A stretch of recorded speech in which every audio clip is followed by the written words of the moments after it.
हेममये मुनिगणवन्दितमोक्षप्रदायिनि मञ्जुळवासिनि वेदनुते पङ्कजवासिनि देवसुपूजित सद्गुणवर्षिणि शान्तियुते जय जय हे मधुसूदनकामिनि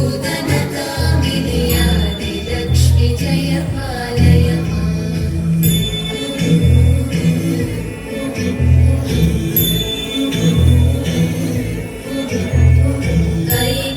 कल्मषनाशिनि कामिनि वैदिकरूपिणि वेदमये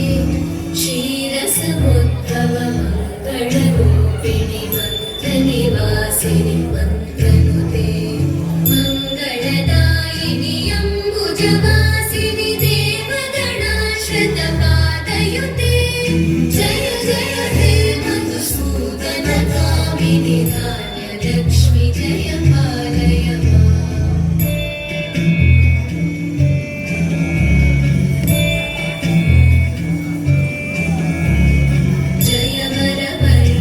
वैष्णवि भार्गवि मन्त्रस्वरूपिणि मन्त्रमयि